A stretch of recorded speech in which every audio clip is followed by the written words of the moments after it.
بسم اللہ الرحمن الرحیم۔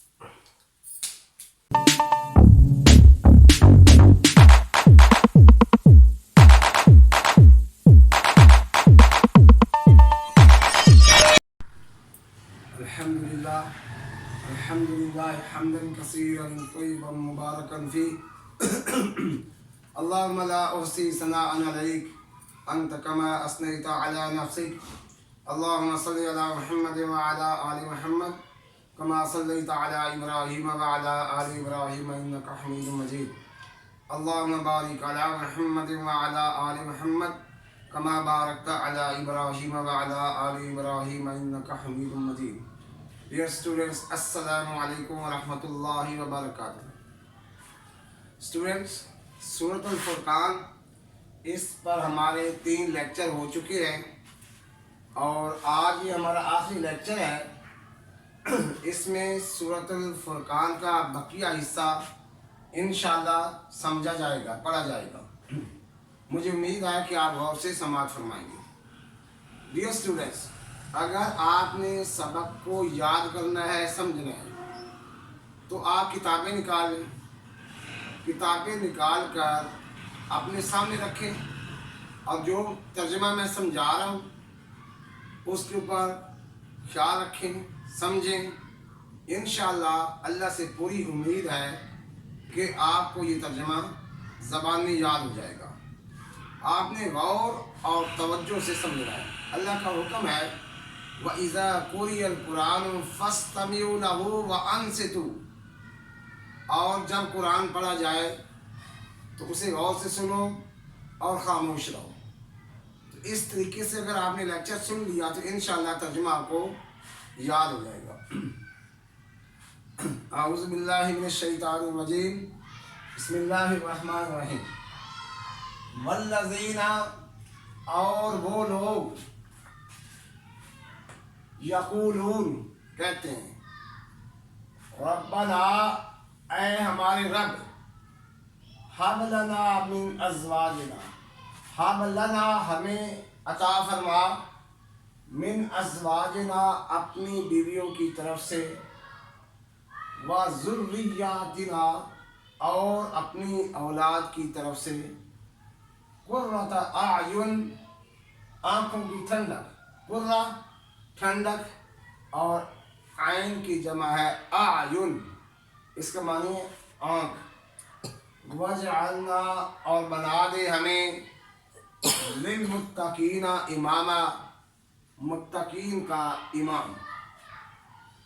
ڈیئر اسٹوڈنٹس، پیچھے باتیں ہوئیں، اس میں برے کاموں سے منع کیا گیا اور آخر میں بتایا کہ ایسے لوگ ہیں جب انہیں اللہ کی آیات سے نصیحت کی جاتی ہے تو اندھے اور بہرے نہیں ہوتے، یعنی اس نصیحت کو قبول کرتے ہیں۔ اور اب یہ ایک اور خوبی اللہ نے خود سکھا دی، یہ دعا، ربنا ہب لنا من ازواجنا و ذریاتنا قرۃ اعین وجعلنا للمتقین اماما۔ گویا ہمیں یہ سمجھایا گیا کہ یہ دعا مانگو۔ اس میں اب اولاد اور بیویوں کی طرف سے آنکھوں کی ٹھنڈک، کہ بیویاں بھی ہماری بات کو مانیں، ہم سے بحث و تکرار نہ کریں، نافرمانی نہ کریں، اور اولاد بھی دونوں سمجھ لیں کہ بیویوں کی اور اولاد کی فرمانبرداری کا دائرہ کار کیا ہے۔ مخلوق کی اطاعت جائز نہیں ہوتی جب اللہ کی ناراضگی کا باعث ہو۔ اس کے علاوہ اولاد کو والدین کی ہر بات ماننی چاہیے اور بیویوں کو اپنے شوہر کی ہر بات ماننی چاہیے۔ کہاں نہیں ماننی چاہیے؟ جب کسی غلط کام کا حکم دیں گے پھر ماننا ضروری نہیں ہے۔ فرمایا ہمیں متقین کا امام بنا۔ متقین، یہ لفظ تقوی سے ہے۔ تقوی کا لفظ سنتے سنتے کافی دیر ہو گئی، اس کی کیفیت دل میں نہیں اتری، صرف کتابوں میں پڑھ لیا، ٹیچر نے بتا دیا تقوی ہے، تقوی کو اپنانے کی کوشش کی نہیں۔ تقوی ایسی کیفیت کا نام ہے کہ انسان میں ایسی کیفیت پیدا ہو جائے کہ برائی کا موقع ملنے پر بھی برائی نہ کرے۔ اب اسی فکر کو سارے لوگ سوچیں کہ اگر ایسا موقع ملتا ہے برائی کا، کیا میں رکوں گا؟ کیا میں اس برائی سے رکوں گا؟ اگر یہ کیفیت پیدا ہو چکی ہے تو آپ میں اور مجھ میں تقوی پیدا ہوا، ورنہ نہیں۔ اب جزا، بدلہ کیا ہے؟ جو اوپر صفات بیان کی گئی، جن لوگوں میں یہ صفات ہوں گی، فرمایا اولئک، یہی لوگ ہیں، یجزون الغرفہ، یہ لفظ جزا، بدلہ، غرفہ کمرے، بالا خانے، یہی لوگ ہیں جن کو بدلے میں بالا خانے دیے جائیں گے جنت میں۔ ان کی جزا وہ بالا خانے ہیں، کس وجہ سے؟ بما صبروا، اس وجہ سے کہ انہوں نے صبر کیا۔ آج آپ کے سامنے میں صبر کی ایک ایسی تعریف بیان کرنا چاہتا ہوں جو آپ نے امید ہے پہلے نہیں سنی ہوگی۔ صبر کیا ہے؟ اکثر آپ ترجمہ کرتے برداشت کرنا، رکنا، تکلیفوں کو برداشت کرنا، ٹھیک ہے، لیکن صبر کیا ہے؟ پھر اس صبر کو جو آج میں بتاؤں گا، اس آیات پر آپ نے فٹ کرنا ہے کہ وہ تعریف ٹھیک ہے یا نہیں۔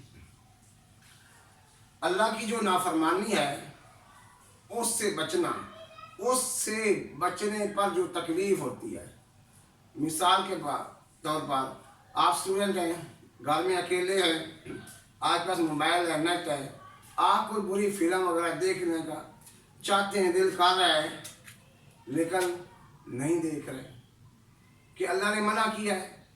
اب اس پر جو تکلیف پہنچی یہ صبر ہے، لیکن اللہ کی نافرمانی سے بچنے کے لیے جو تکلیف پہنچتی ہے، آپ کو برائی کا موقع مل گیا لیکن اللہ کی رضا کے لیے آپ رک گئے، اس پر جو تکلیف اٹھائی، سوچیں تکلیف ہے، پریشانی ہے، یہ صبر ہے۔ یا اللہ کی اطاعت میں جو تکلیف اٹھانی پڑتی ہے، مثال کے طور پر فجر کی نماز ہے، اذان کے وقت آپ اٹھتے ہیں، وضو کرتے ہیں، نماز ادا کرتے ہیں، کیونکہ نماز فرض ہے، ادا کرنا فرض ہے، یہ اللہ کی اطاعت ہے۔ تو جناب یہ کوئی آسان کام نہیں ہے۔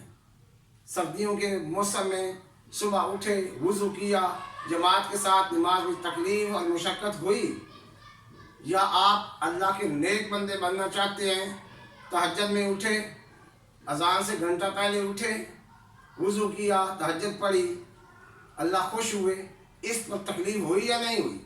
تکلیف ہوئی۔ اس تکلیف کو برداشت کرنا صبر ہے۔ کیا صبر؟